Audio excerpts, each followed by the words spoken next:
And happy that because while I was in the corporate companies and then I got a chance of going to abroad and had a chance of meeting the delegates in the five-star hotels. But one thing it was attracted to me, the way they stacked all the miniature of the global foods in the five-star hotel buffet.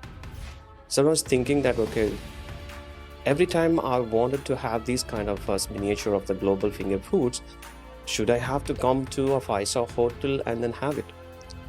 But why is it not available in normal cafe? People see that the cafe has only the coffee or a tea or a donut or croissant. Cakes, that's it. So why not international flavored foods are not being common in the cafe? So why not we have that kind of a concept so that it will be affordable to the common people who are in the streets or in the residents, they can have it instead of going to the five-star hotel. That's seed was sowed in my mind a long back. So I was keep on researching it how to do it. My mind is very clear because I also read a lot of failure stories in the F&B business. I want to see something which has to be unique so that the competition is irrelevant. I don't want to be in a competition where the most of the market has been fighting it. People has to know me or my brand in such a way that we are unique from the common cafe. This is how the birthplace of the F&B, but not the mills as such it was there. And going along, at one part of time, 21 years into the profession, and I see that, okay, it's a time for me to explore into the entrepreneurship because after 40 years, if you take a challenge now take it. Otherwise, you will never be able to take a challenge. So this is the age we have to take a challenge and go into the entrepreneurship. Hello, guys. Welcome back to another episode of Hot Seat with Host. I'm your host, Kishore. I'm the founder and resident in MindPixel Solutions, providing services in VR and AR technologies. My guest today is an engineer turned entrepreneur. He is the owner of Mills Cafe in Dera. So let's welcome Moosa Milhan. Welcome, Mr. Moosa. Thank you. Thank you for having me here. It's a pleasure to be here. Engineering to Espresso. So that's been your journey. So can you just give us a brief about how you started the journey and where you are now? Profession is engineering. That was my intention in the studies. Stepped into here, being an engineer, travel along and gain strength to strength to lead a country in the engineering side. And the entrepreneurship, the seed of entrepreneurship, it's been sowed in my brain almost 15 years back when I was working. I was thinking that, okay, working on one part of time, being an employee, it's not going to be of success in my life. I have to be an entrepreneur because I really learn a lot of entrepreneur stories and everything. But though I don't have business background in my family, because I've been the educated one, because rest everyone is into the different business, but not the corporate kind of a business. So I wanted to have something in my career to go as an entrepreneur. I was trying to choose what exactly the business we'd want to do 15 years back when I was working it. And happy that because while I was in the corporate companies and then I got a chance of going to abroad and had a chance of meeting the delegates in the five-star hotels. But one thing it was attracted to me, the way they stacked all the miniature of the global foods in the five-star hotel buffet. So I was thinking that, okay, every time I wanted to have these kind of miniature of the global finger foods, should I have to come to a five-star hotel and then have it? But why is it not available in normal cafe? People see that the cafe has only the coffee or a tea or a donut or croissant. Cakes, that's it. So why not international flavor foods are not being common in the cafe? So why not we have that kind of a concept so that it will be affordable to the common people who are in the streets or in the residents, they can have it instead of going to the five-star hotel. That's seed was sowed in my mind a long back. So I was keep on researching it how to do it. My mind is very clear because I also read a lot of failure stories in the F&B business. I want to see something which has to be unique so that the competition is irrelevant. I don't want to be in a competition where the most of the market has been fighting it. People has to know me or my brand in such a way that we are unique from the common cafe. This is how the birthplace of the F&B, but not the mills as such. It was there. And going along, at one part of time, 21 years into the profession, and I see that okay, it's a time for me to explore into the entrepreneurship because after 40 years, if you take a challenge now take it. Otherwise, you will never be able to take a challenge. So this is the age we have to take a challenge and go into the entrepreneurship and take a risk and then go. We have something mindset and we have an innovative kind of a capability, which in my mindset that will fuel my dream. That I see that okay, why not? We can have a government global cafe, which I should thank the government of UAE because being introduced a golden visa scheme because that has helped me to go into a stronger mode that why not we can take into the business. Okay, so we don't have to depend on it. So I started researching on it. What kind of menu we can have it a curated menu in such a way that it should not be there in any other cafe as a common food. I took a concept of the world map and see from the far left to the far right to the left, see from Asia to the America, and what we can have a unique one which is not common in commercial, but we can bring it to our curate. So I started researching about what exactly the hidden gem of each of the country, and I curated a menu in such a way that main dessert and then one savory from each of the places, and I put in one, and that become a clean and curated global favors which everyone liked it now. So That's great. That's great. So let me ask you one question. Like when you decided to leave your engineering career, leave the Excel sheets and supply chain and everything behind, were you having an espresso right at that time when you had this thought? good question. Actually, I'm not a coffee lover, by the way. I'm a tea lover. I'm a pretty tea lover. And I used to have fantastic homemade tea lover in my hometown. But I was missing for a long time here. Even after 21 years, I'm not having a good tea here. Everybody just makes it okay, it's a signature tea and everything, but mix of something which I don't have a fresh milk and which is having a home taste tea here. But also, if I have to make a cafe, I have to balance coffee lovers as well as tea lovers. I cannot go Correct. one Correct. because it's an international one. So, being a tea lover, how can I introduce something fantastic in the coffee as well? So, that means I have to research about the coffee, what is best in the market, and what kind of a coffee is being given by the renowned global cafe chains. Now, I see that one of the bean which has been predominantly taken as a premium bean, which is 100% Arabica beans. And I see that I've been to many cafe sitting there. What kind of the smell it comes when it comes to a coffee? In some cafe, it kind of a bitter taste. Some cafe, it is like a fantastic aramos taste. And I was starting researching. I was just seeing that all the frames saying that we are proud that we are offering 100% premium Arabica beans. I said, okay, what is the Arabica beans?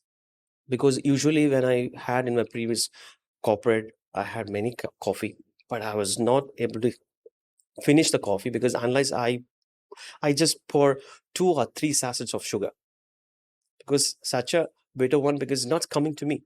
But I see that because coffee has been a global a rich commodity which in Europe and everyone has liking it. But is this the one which they are liking or something else is there? So I wanted to research about the beans, what exactly. And I see that what is in the Arabica beans. Let me taste where exactly the Arabica beans is coming from and then what exactly that espresso tastes like. When I taste the Arabica beans taste, it's completely little different than what I was used to taste in a normal vending machines. Then I asked it, why there is a differences? But they saying that okay, this is the original bean of the coffee. With the coffee, Mhm. is originally introduced from these beans from the African countries. Okay. That is being modulated to Robusta and those many beans, and then a mixture of beans. Some people sell at the exports at a very cheaper rate, but see that what the quality of the beans is completely different from this. Then the taste of the espresso, that means the coffee extract, is started infused in my brain that why not we can try more. And I was casually going to where I can source these kind of beans, but I see that look at the branded, the coffee beans packet and a supplier, they're selling at ransom. I said, okay, this is coming from African country of Ethiopia, but how can I source an Ethiopia beans from a trader over here? There could be some kind of a direct trader here. So I was roaming around all the things, and accidentally in one of the mall there was a kiosk, and one African Ethiopian, the coffee kiosk guy was brewing the coffee, and I was asking that what kind of a coffee is that? But they have as many beans because when I approached that kiosk, it smells really good. Okay, and it's different from what I was used to. I know I was hating I was hate all this smell earlier, and I said because then I said okay, it is a premium 100% Arabic. Oh, this is the one which I was looking for. It. Can I have one sample of espresso? When I drank it, it was really good. I was not having it bitter, but it was like a sweeter, the caramelized sweetness coming naturally from that beans. Okay, usually, I used to have a 2 to 3 sachets of sugar in it, but this doesn't need a sugar. When I was asking one question, is this rose being used in a high or renowned coffee chains? Cafe chains. Yes. So I want the same thing because then they explained me this cafe chain is used this roasting at this temperature. This cafe chain is used this roasting at this temperature. I said, okay, let me have the blend of these two. Okay, and see that I wanted to have a difference. I want to show some difference to these two. I don't want to go with the same kind of a concept with one chain. I want to have a blend of this one. Then he gave me 2 3 samples of with a temperature difference in 10 degree or 1 degree to each other. And I see that okay, the one which I have gone into third one, which is suiting our taste and everything, and I started buying it. So once I have that, I was now more fond of a espresso from 100% Arabica beans to the tea. But obviously, tea isn't there in my blood, although yes, the tea which we introduced in our cafe, it's a signature milk tea. That has a long story behind. Yeah. Because it was so much iteration we did ourselves before introducing anything to the cafe. So we made a formula to it, and then we brought that signature milk tea. But parallel, I wanted to give an equal status of coffee lovers to the tea lovers. Tea lovers should not feel that your status lower than the coffee lovers. So I want to bring the tea lovers, elevated tea lovers, allied tea lovers to the coffee lover on the same status of the table. Let the tea lover be here, coffee lover be here. They can have the same status. Why the coffee lovers has to be in a higher side and tea lovers has to be a lower side? Let us bring the tea lovers to also the same standard of coffee. So I wanted to have a best of two, community and see that okay, yes, the coffee lover also have a chance that okay, why the tea? There is something difference in the tea, and then they have to become a customer of tea. The idea is the non-customer to become a customer of one commodity is the success of the business. So I want the coffee lovers to turn into the tea, and they should think that there is yet another premium business drink which is alternative to coffee is milk tea. If you ask me personally, I'm a coffee lover. So the aroma of the freshly brewed coffee, especially the Kumbagonam coffee. Yeah, that's correct. So when you get that aroma, it's like an energy that you get. Exactly. And then once you take a sip, it's like heaven. Yeah. For me, it's like that. So I'm a true coffee lover. So talking about it, you mentioned that you have different flavors in your cafe. So that's was your blue ocean strategy, because I recently read one of your article in LinkedIn that you had posted that blue ocean strategy book changed your life. So did it help in curating these particular global palettes into one area, or you had this idea from from your research or something? That's a good question. Actually, to be honest, I'm a poor reader, poor book reader. You should not say that out loud. Owning a cafe, you should not say that out loud. Yeah, because because sometimes I must honestly accept it, because there are already many. My boss, my well-wisher, used to give me that you read this book. I read for 2, 3 pages, I fall asleep, and then I said, okay, it's not going. But at one time, I accepted that the people are at the vice level or as a big level, entrepreneurial leaders, I would say, they are fond of books. They are a book habit. Good. Reading the books is something which sharpen your brain. Okay, the way they curate the words, way they curate the sentences.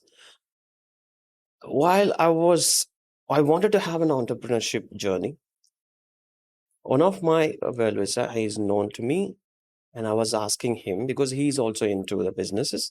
I was asking, I wanted to have a one-to-one with you, okay, to see that, okay, I wanted to come while I was working. I wanted to see that what exactly the business, how can I go closer to the business network? He has it.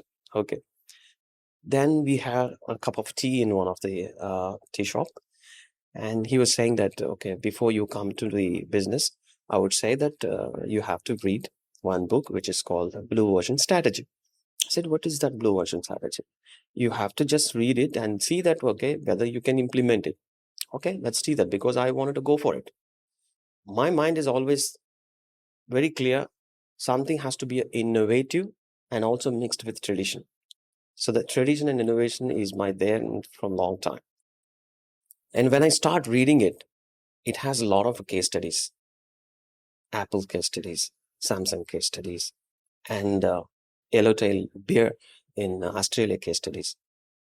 The one thing which I see that they wanted to have the product which is convenient, but in a different way. Okay. They have introduced some kind of features into it, which is convenient for everyone, not to have the different, go with the different things, but in one place.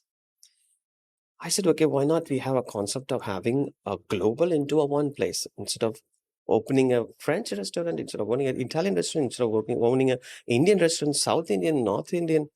Why not a global cafe, which is predominantly been accepted in, but it's very uncommon actually. I said, okay, yes, if you have to introduce something, we have to have something, the menu, which is not commonly available. So that book has given you two ideas. One is don't compete in the red ocean. The red ocean is very small. There's blue ocean is worldwide. There is a blue ocean. But of course, you will be definitely afraid of swimming in the blue ocean because no one else is there. But that is where the opportunity is there. You have to just see that how you can identify yourself, to become a standing separately or standing, part in the blue ocean, so that the red ocean people can see that and try to adopt into the blue ocean. And they say that, okay, you have to make the competition irrelevant. I was not getting it. How can we make a competition irrelevant? There will be a competition now everywhere. How can we make something which no one competes? Then I got an idea. We have to make a something innovative, but yet it is acceptable product. But the competition is not there yet, because in other cafes or other businesses are not doing it. Maybe the competition will create, going forward our model. Okay, it will be there, but we should also be strong enough to keep innovating it. Correct. Right. Correct. That's Yeah. why you stand it. If you don't Yeah. have an innovative skill, then you don't stand in the business. So the second point which they were saying, you have to make the non-customers to customers. Even that one I didn't get it. What? Why? How can the non-customers to customer? Then I understand that some customers who are not into that product, you have to slowly make them agree and accept that this product is equivalent to what you've been in the same status, as an alternative to that. And making a non-customer to the customer is a big business. Correct. Customers who likes already a product, they normally come. Yeah. But non-customers is a vast area. How are you going to turn the non-customers to the customers? There is a strategy behind in that book, which I liked. So these two strategies I implemented in my thing. How can I make the non-customers to customer? That means coffee lovers to the tea lovers, and somebody who are not into a global favors, just into the routine Indian and one part of a community to a global favors. These are non-customers. So I wanted to slowly make an alternative to these kind of a routine as a success model. So I'm just slowly doing it, and everybody is now accepting it. Though still a blue version is available, slowly they are accepting it. Yes. Understood. I mean, that's great because especially Dubai, you have enormous numbers of restaurants, and there are certain areas for certain cuisines. Like for Karama, you can find only Indian, Pakistani, and Bangladeshi cuisines and all. If you prefer European, you need to go to Jumeirah.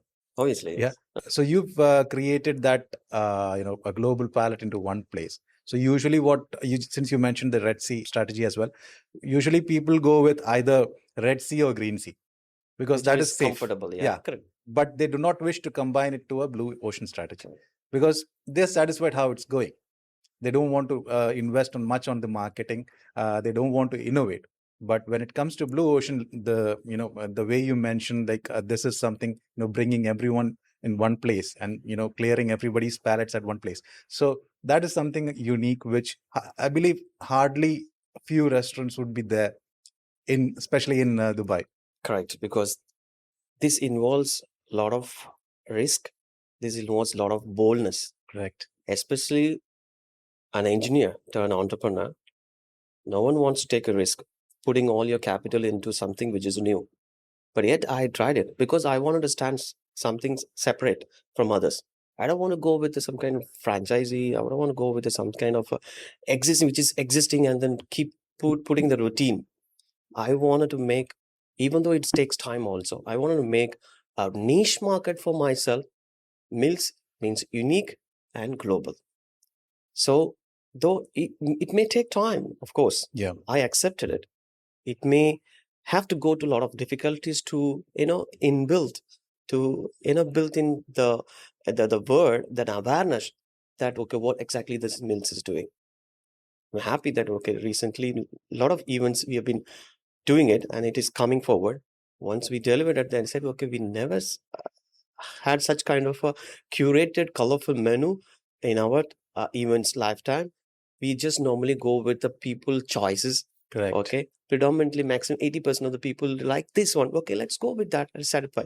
But this is the one which somebody told that, okay, it's going to be a different one and everybody will be liking it.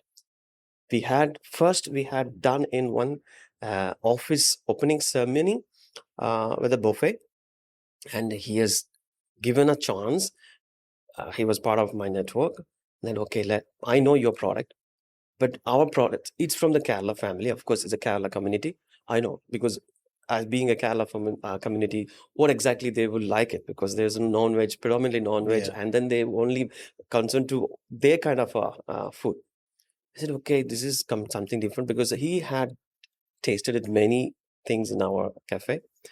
I wanted to take a chance and see that, okay, something different. So we curate in such a way that it's a mix of global and arranged there. And happy that, okay, I know that they're going to like it.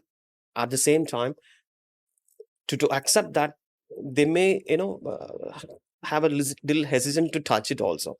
So once they touch the first connection, then it will definitely connect it. So I had a feedback and got a testimonial from that. We were thinking that it's a kind of a traditional food arrangements. What you have made of something is something really different, which never we had it. And this kind of a concept, definitely we like it and we will like to move forward in this kind of. That has given me a boost that yes, we have to go for it and then go knock the doors of all the corporate companies, and then where a multinational, multicultural also thrives. So that is a boldness you should take it when you go for a business move. So which Correct. I had Correct. taken, though I was not certain that, okay, how long it is going to take, how long the ROI is going to come.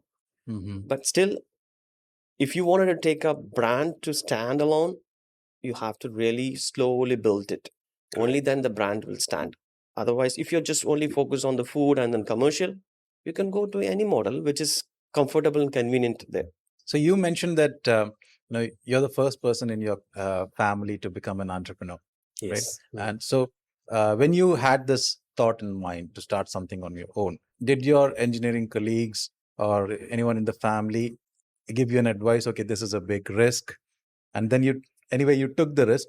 But did you have any moment, when you started this, like, did I take a wrong decision? Should I step back? Did you have any moment like that? When I was in a working side, I used to have in Word file a group of companies should be under mine with different verticals of the businesses. But I'm really interested in naming the company rather than into a business case of each one. Mm-hmm. First, naming a concept, like what exactly the concept is. So I was sharing with one of my colleague, and we're saying that what you have named is really attracting me, whether the business is new or not. The naming that each of the brand in a gold business or even in the F&B business, even in the MI profession of electrical business, the concept of giving a name itself, it is attracting me as something is different. So he was saying that though there is a risk in going with the entrepreneurship, because there are a lot of failure stories, you should be partner with somebody who is already into that business. While I was taking a shape for Mills Cafe, I wanted to really partner with somebody who's there in the food business. But going along, thank God, alhamdulillah, but I was seeing that what exactly the partnership, if you have an innovative kind of an idea with yourself, the challenge is the other person should also accept your idea, the True. innovative. You have to sync with the person who's thinking the same That's true. bandwidth. Yeah. Otherwise, you have to only work for it, and another person will just only watch it. Yeah. And there will be a misunderstanding. Conflict, yeah. I was trying for one food and F&B partner, trying to go with it. It's all gone into a lesson learned stage that, okay, no, partnership, you don't have to go with, because you have something which is innovative kind of a skills, which you have to find, which is aligned, who is aligned to it. And I see that the best partner for me is the one which is my life partner. Okay. I see, because she's also very much interested in trying new concept. Whenever I go for a corporate meeting, I say that, okay, I take a picture and see that, okay, this is something different. Can we do something? What exactly inside it? Because I see that these are the taste coming up. Because I'm happy to say that, I'm also proud to say that, because I used to decode something food, what exactly into it, what layer into it, and then I'm trying to get that particular done in the home. I would encourage my wife to do it in the home. I said, okay, no, so no, it is almost 70% is okay, but something is missing. It has given this kind of a day. Then she given, oh, maybe I added this thing. So we try to replicate the one which I was tasting in the five-star hotel and then corporate meeting. That comes a synchronization of my innovative concept skill with this person who is implementing it. So I guide and she implemented, she gives the guidance. So that matches that best thing in the innovative, something which is who is really supportive, which is your better half. So I take the bold move, go into that, and I see that, okay, let's go ahead, go into the full research mode. What are the things to go negative and what are the things for going to the positive? I see that the negative has something alternative. Mm-hmm. This could be the possibility of the negative. Then what else are the backup points for it? Obviously, engineering and supply chain, I should have a backup plan for everything. Yeah. Okay. In supply chain, they should say that you should always have a partner. That Yeah. means the best alternative to a negotiated agreement. So I always see the negative things has a backup plan. That's how I work on the positive. Mm-hmm. Okay. So this is how it's created me into go into something which is innovative in my cafe. That's true, because no one else is better to have your back than your better behalf. Exactly. Yeah, Yeah. yeah, that's true.